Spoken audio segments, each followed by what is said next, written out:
Good evening, my fellow fiends, and welcome to the 31 Nights of Halloween, The Return.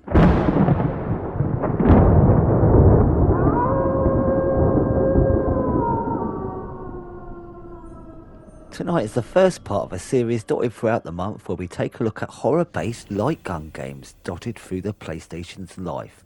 We've got titles from the PS1, PS2, PS3 and PS4 eras. Tonight we will be looking at 3 titles, one from the PS1 and 2 from the PS2 eras. Honourable mention must go to Ghoul Panic on the PS1. It's great with a light gun, but honestly I found it too tricky with a DualShock, so it didn't make for great gameplay footage. Anyway, let's get started.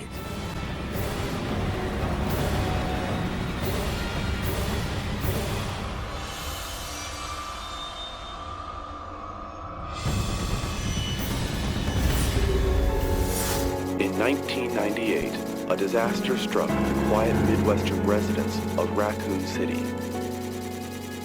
An uncontrollable outbreak of the Umbrella-created T-virus transformed the city into an inescapable death trap. To stop the outbreak from spreading, Umbrella Incorporated was forced to wipe out the entire city.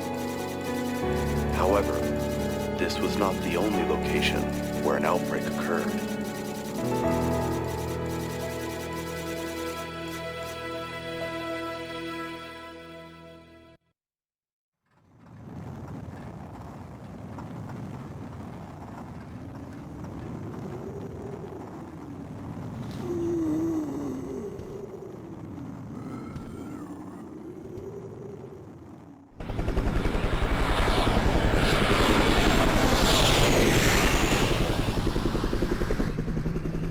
You're not going to get away.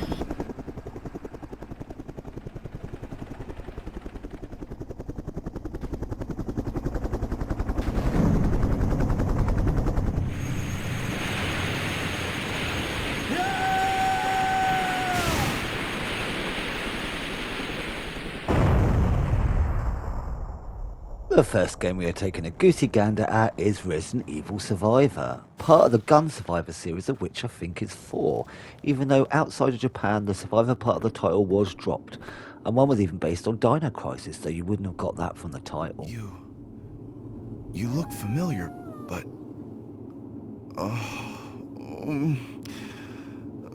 but I just can't remember. Ark Thompson, huh? Though I can't remember anything, I know that this was no way for anyone to die. What?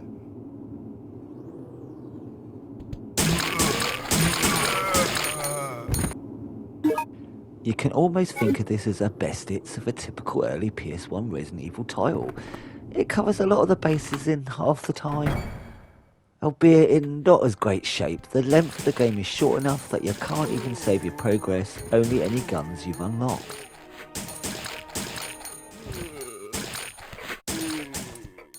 The replayability comes from the 3 routes you can take through the game, each having a different main weapon to grab, so you'll need to do 3 playthroughs to collect them all and learn everything there is to know in the story.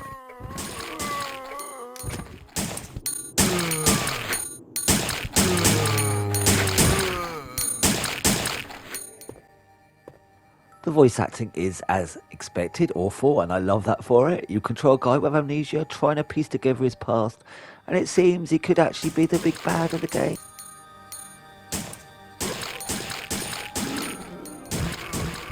The game is most notable though for a rather dark storyline, and I'm not referring to the protagonist's internet past, although there is a connection to it. I am talking about the experiments on children that happen there. The Tyrant-type creatures are revealed to be partially created by an element that's extracted from children's brains, while they are fully awake and aware, feeling everything, as the terror and suffering they go through during this process is what makes the element taken work even better. Vincent. Who is this? Vincent? Who's that? Wait. Am I Vincent? Whoa!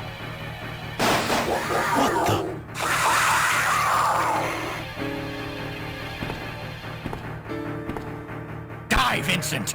Die!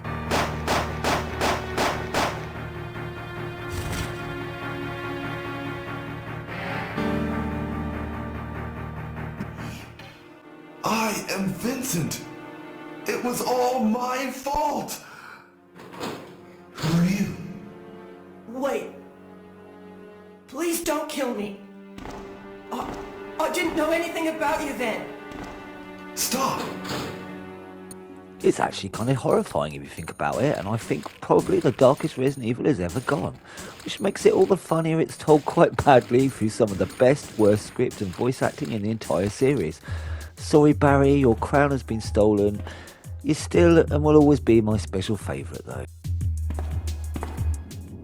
Umbrella. So this is where the city is controlled from.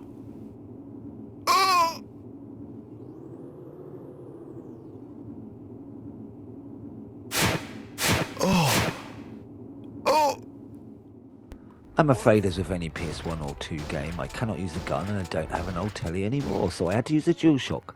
The whole game is in first person. You move around and if there are zombies, a quick click of a button and a crosshair comes up. You can hover over any enemy and fire. It works solid enough and didn't cause me too many issues.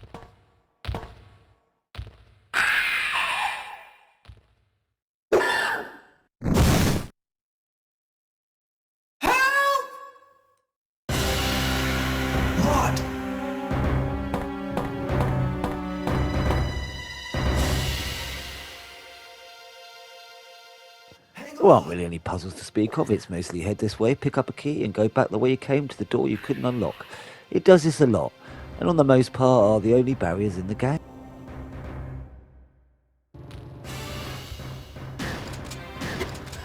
I have already sent the self-destruction system.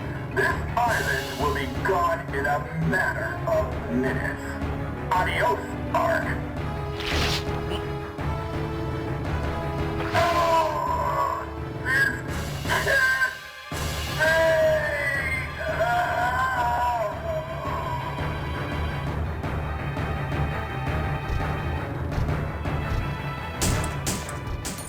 In the end, it was an interesting first attempt to put Resident Evil in the light gun game world, but not their last, as you will see as this series continues.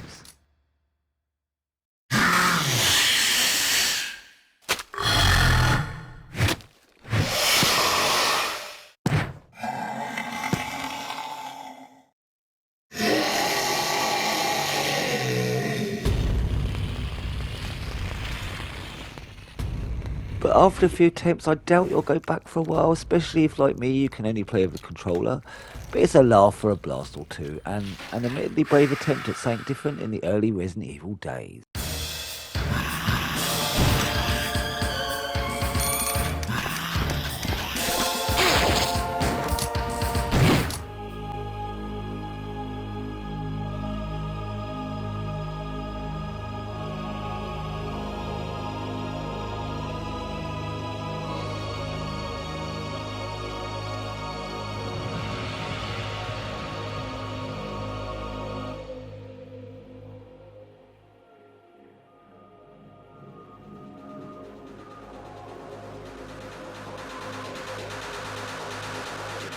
Who shall live, and who shall die?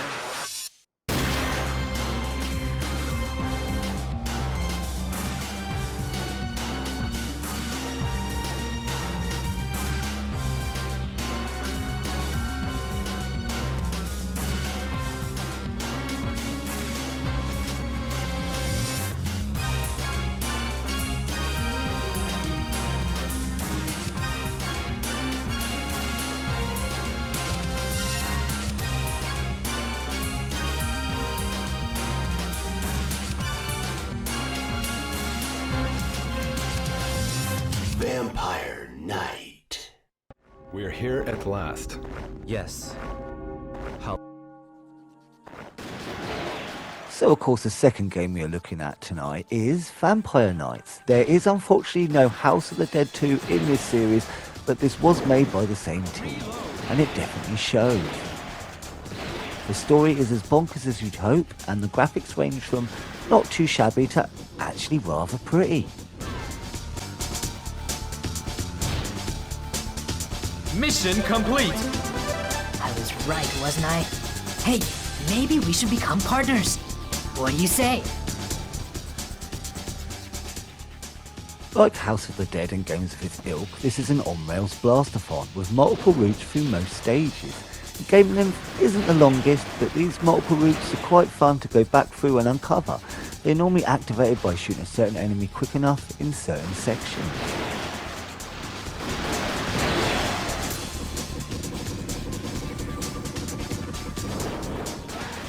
What makes this such a fun game, not only do we get a strong arcade mode with multiple routes, we also get special mode. And this is the meat of the game. We've got missions to complete on here, we've got a shop, we've got upgrades and cool bonus items to boot. Excuse me, mister. Mummy and Daddy were attacked by monsters in the village. Please, can you help them? I'll give you You gather money by shooting crates and boxes while we're playing the story in special mode and completing missions. A random mission is given at the start of every run, but going out and come back in will add another, and then another, and all will be in play until you complete one. Door hidden somewhere near the graveyard of Snowy Mountain. If you bring me some silver, I'll create you.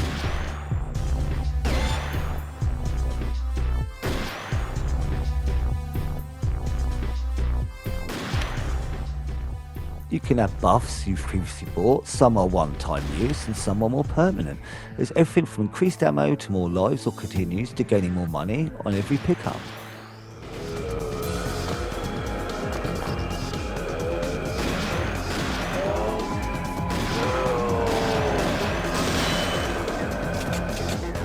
Where am I? What am I doing here? Mission complete! Thank you so much. Please accept this reward. There's a lot to find and unlock and many missions to get through, so it will really extend your playtime and it's a lot of fun to do.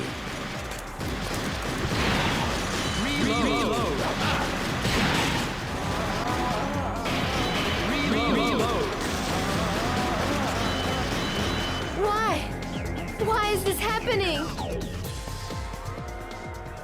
So a solid PS2 on-rails light gun shooter, it may not have the freedom of Resident Evil Survivor, but it trumps it in every other way.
It's unfortunate that with prices as they are, I wasn't able to source a decent copy of Gun Survivor 2, which was a sort of arcade on-rail spin of to Code Veronica. I was, however, able to grab the fourth entry in the series, Dead Aim. This was also my first time playing this title.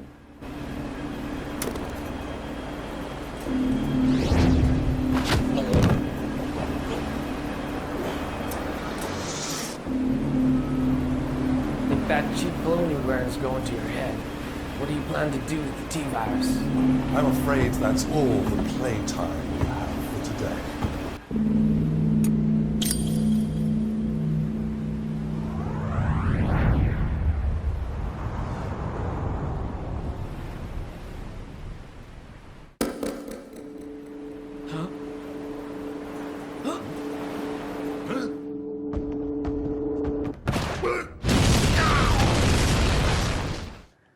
The CGI art style is an interesting vibe and feels quite separate from the in-game style. Control-wise, it's a bit strange. You use the dual stick to move around, but standing still and pushing left or right on the left stick moves the camera, instead of the right stick or the shoulder buttons.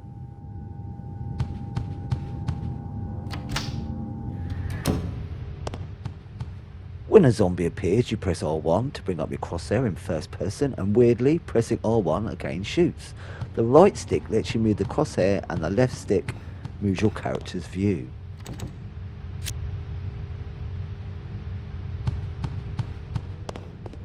For obvious reasons, the in-game graphics, especially the locations, are a huge step up from the first Gun Survivor game on the PS1. The character models are good enough, but can do some really odd things at times, which is quite funny.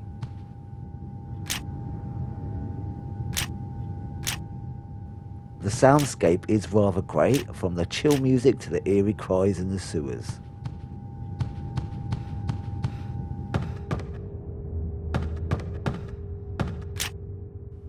Compared to the original, there's much more length to the game too. There are files to collect a variety of enemies, a decent selection of tried and tested weapons, but still short compared to a regular Resident Evil. You can clear this in 3 or 4 hours if you take your time.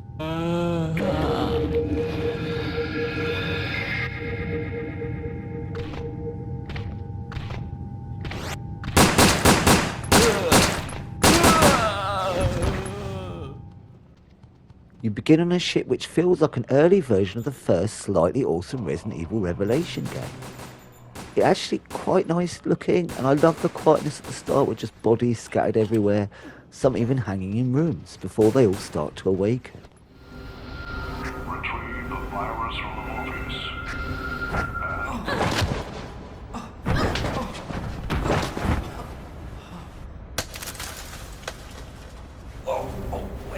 Wait, you saved me earlier. You're Chinese Security Bureau, huh? Looks like we're in the same business.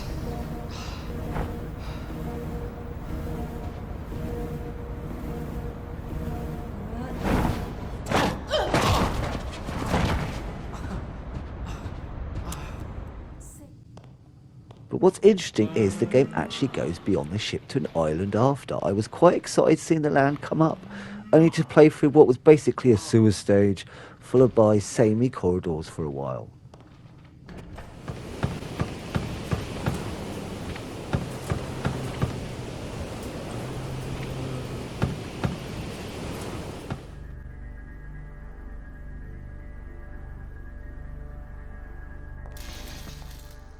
Thankfully, the final act is in the usual lab setting and is a bit more interesting to explore. We even get a new tyrant to face, and quite a unique chatty one at that.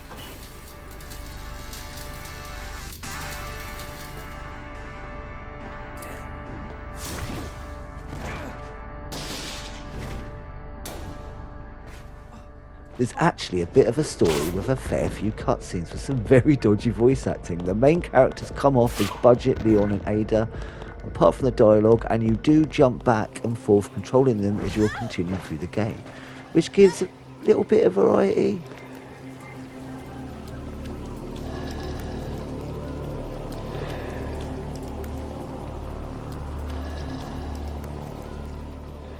In the end, I actually enjoyed the game. There's definitely more to it than the first Gun Survivor. The controls are serviceable enough with a DualShock, but there are a couple of moments that are tricky playing this way.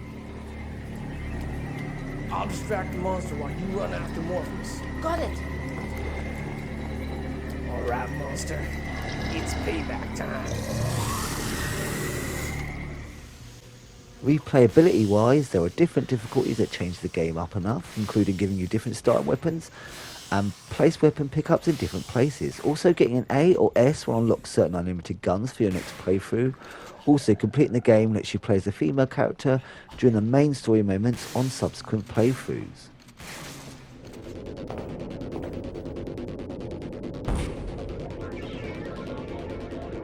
Bruce.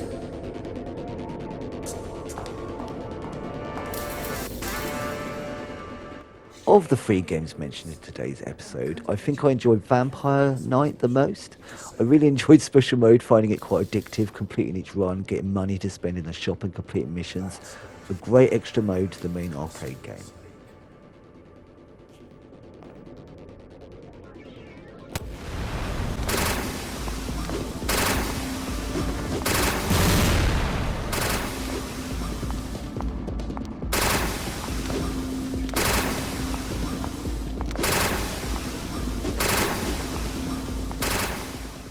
And in the next Horror Light Gun episode, which will drop at some point in the month, we'll be moving on to the PS3 and the Move controller, showcasing another 3 great games and actually giving them a play. I hope you enjoyed tonight's episode, saying a bit different. Join me again tomorrow night if you dare for more spooky shenanigans. But remember, you won't know what it is until you click on the video. Them's the Halloween rules. As always, I hope you had the most frightful of days, my fellow fiends, and until next time, be singing.